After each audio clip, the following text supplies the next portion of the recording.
Bitcoin ha perso il 12% in una settimana e il termometro della paura segna 11 su 100. Non succedeva da mesi. I giornali hanno già trovato il loro colpevole. Peccato sia quello sbagliato. I colpevoli veri sono 4. E il quarto, quello che muove più miliardi di tutti gli altri messi insieme, non lo sta nominando quasi nessuno. Io sono Alan, l'avatar del canale Cryptic. E questo è il nostro primo video. Qui facciamo una cosa sola. Seguiamo i soldi. Perché i soldi non mentono, le opinioni sì. Nei prossimi minuti vediamo i 4 colpevoli, dal più falso al più vero, con i numeri davanti. E alla fine ti mostro l'errore che, in giornate come questa, costa più del crollo stesso. Partiamo. Prima i fatti, nudi. In 7 giorni Bitcoin ha perso il 12%. 7 giorni. Questo che vedi è il grafico vero, prezzo reale. Ogni candela è una settimana. Il movimento di questi giorni sembra un dirupo. Ma allarga lo sguardo. Di dirupi così, questo grafico ne ha già visti parecchi. Alcuni molto più profondi. Attenzione, questo non significa che domani risale. Nessuno lo sa. E chi te lo giura ti sta vendendo qualcosa. Significa solo che il panico di oggi non è un evento mai visto. È già un capitolo noto nella storia di questo mercato. La domanda giusta allora non è quanto scenderà. È chi sta spingendo? Andiamo dal primo indiziato. Ma cos'è questo termometro della paura? Si chiama Fear and Greed Index, l'indice della paura e dell'avidità. Funziona come il termometro della febbre, solo che invece della temperatura misura i segnali lasciati da milioni di persone, la volatilità, i volumi, le ricerche su Google, i social, e li comprime in un numero solo, da 0 a 100. 0, panico totale. 100, euforia da stadio. Oggi segna 11, paura estrema, il livello più basso da mesi. Ma occhio alla trappola, questo numero misura quanto hanno paura gli altri. Non dice quanto vale Bitcoin. Un termometro misura la febbre. Non ti dice se fuori c'è il sole. E quando la folla ha paura, qualcuno ne approfitta. Chi? Seguiamo i soldi. Colpevole numero 1, quello dei titoli. Strategy vende Bitcoin. Strategy è la società quotata che possiede più Bitcoin al mondo, un tesoro da decine di miliardi di dollari costruito in anni di soli acquisti. La settimana scorsa ha venduto. Quanto? 32 Bitcoin, circa 2 milioni e mezzo di dollari. Sembra tanto? Fai le proporzioni. Sul suo tesoro è meno di mezzo centesimo ogni 1.000 euro. Se tu hai 10.000 euro da parte, è come spenderne 40 centesimi, nemmeno mezzo caffè. E allora perché tutto questo rumore? Perché era la prima vendita in quasi 4 anni. Il numero è minuscolo, il segnale no. I mercati non reagiscono ai fatti, reagiscono ai segnali. Ma 40 centesimi non spostano un mercato da migliaia di miliardi. Il colpevole vero è un altro. E ha 11 giorni di fila sulla coscienza. Colpevole numero 2. Gli ETF. Se non sai cos'è, immagina un contenitore quotato in borsa. Tu compri una quota del contenitore e dentro c'è Bitcoin vero. È lo strumento con cui banche e fondi pensione comprano Bitcoin senza toccarlo. Dal 2024 questi contenitori hanno raccolto decine di miliardi. Ma secondo i dati riportati da CoinDesk è appena successa una cosa mai vista. 11 sedute consecutive di uscite, per un totale di quasi 3 miliardi e mezzo di dollari. Il record negativo da quando esistono, con giornate da $500 milioni. Immagina un cinema da cui per 11 sere di fila la gente esce e non entra nessuno. Ed ecco il punto che cambia tutto. Con gli ETF, Bitcoin è entrato a Wall Street e adesso si muove come Wall Street. Quando i grandi fondi riducono il rischio, vendono. Anche questo.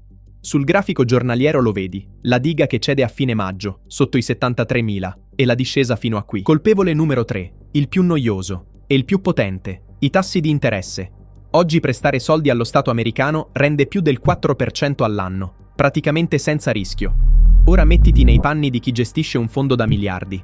Da una parte un rendimento tranquillo, dall'altra un asset che balla del 12% in una settimana. E quando le attese sui tagli dei tassi si spostano più in là, come sta succedendo in queste settimane, la scelta non è coraggio, è matematica. I soldi prudenti tornano a casa. E Bitcoin, che per anni è stato raccontato come un mondo a parte, scopre di abitare nello stesso palazzo di tutti gli altri mercati. Quando al piano di sopra alzano l'affitto, trasloca anche lui. Ma nemmeno questo spiega tutto. Perché mentre Bitcoin scendeva, qualcos'altro stava volando. Ed è qui che la storia si fa interessante. Colpevole numero 4. Quello che quasi nessuno nomina. Nelle stesse settimane in cui Bitcoin perdeva il 12%, le azioni delle aziende dell'intelligenza artificiale, quelle che producono i chip, quelle che costruiscono i data center, toccavano i massimi storici. La borsa americana, vicina ai record. Ti sembra strano? Non lo è. È un travaso. Immagina i soldi del mondo come acqua dentro vasi comunicanti. Se un vaso si alza, l'acqua scende dagli altri. In questi mesi, il vaso dell'intelligenza artificiale sta salendo come mai nella storia. E quell'acqua arriva anche dal vaso di Bitcoin. Un analista, Pierre Rochard, l'ha descritta così. Un'impennata parabolica nelle azioni dell'intelligenza artificiale che sta aspirando tutta la liquidità in eccesso. Aspirando. Come un'idrovora. E capisci l'ironia? Le due rivoluzioni tecnologiche di questo decennio, cripto e intelligenza artificiale, si stanno contendendo gli stessi dollari. In questo round sta vincendo l'intelligenza artificiale. Sia chiaro, questa è una lettura degli analisti, non un teorema. Ma i flussi sono reali. E adesso ti faccio vedere chi li muove, questi flussi. Ti avviso, non siamo io e te. Regola numero 1. Mai fidarsi di chi promette rendimenti. Regola numero 2. I dati non mentono. E regola numero 3. Iscrivetevi e mettete un mi piace al video. Facciamo un esperimento. E lo capisci anche se oggi è il tuo primo giorno nei mercati. Il prezzo di Bitcoin non lo decide nessun comitato. È solo l'ultimo prezzo a cui un compratore e un venditore si sono stretti la mano, su una bacheca mondiale di offerte.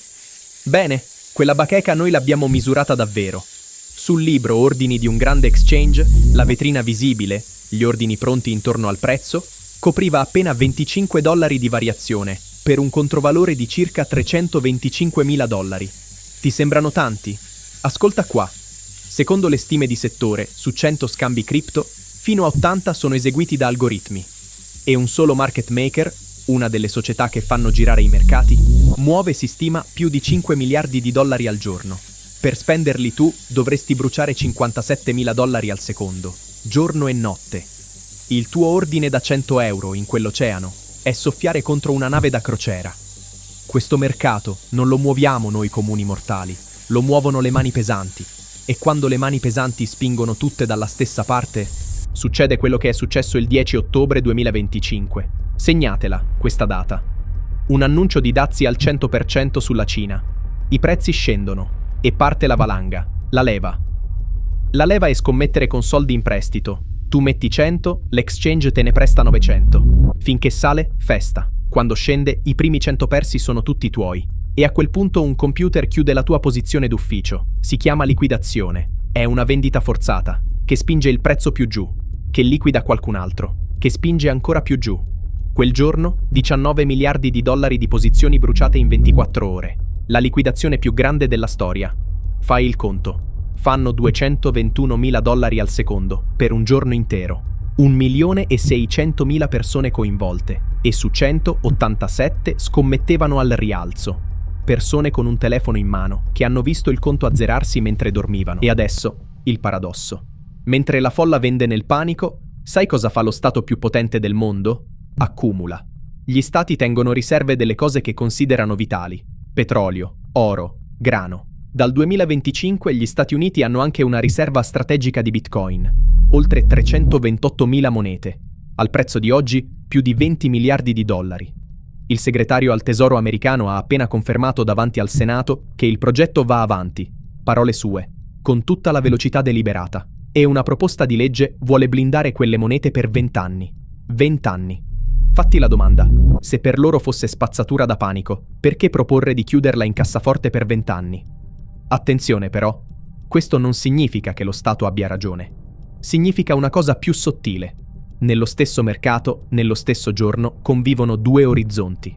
Chi guarda alle prossime 2 ore e chi ragiona su decenni. A proposito di orizzonti, proprio in questi giorni è successa una cosa curiosa.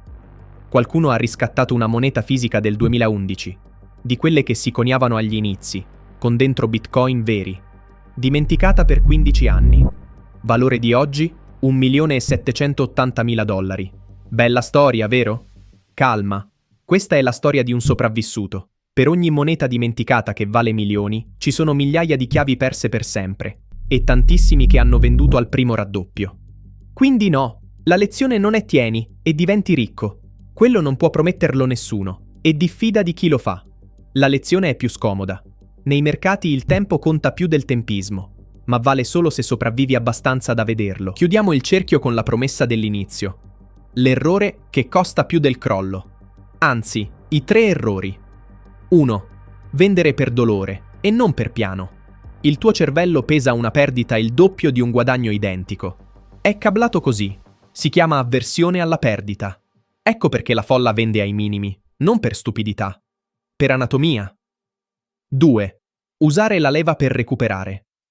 Hai appena visto cosa ha fatto la leva a 1.600.000 persone in un giorno solo. 3. Buttarsi dentro convinti di aver visto il fondo. Guarda questo grafico mensile. È pieno di punti che sembravano il fondo. Non lo erano. L'unico antidoto che conosco è gratuito. Un piano scritto quando sei lucido, da rileggere quando non lo sei. Cosa farai se scende ancora? E se risale? Se non sai rispondere adesso, a mente fredda, non lo saprai di certo nel panico. Quindi, chi è il colpevole? Tutti e 4. I titoli che urlano, i fondi che escono, i tassi che pesano e l'intelligenza artificiale che aspira liquidità. Il colpevole non è mai uno solo, è la somma, è il termometro della paura. Quello misura la folla, non misura te. Nei prossimi video continueremo con la stessa regola, seguire i soldi con i numeri davanti. E ricorda, io sono un'intelligenza artificiale, non il tuo consulente. Qui si studia. Le decisioni restano tue. Io sono Alan e i soldi non mentono.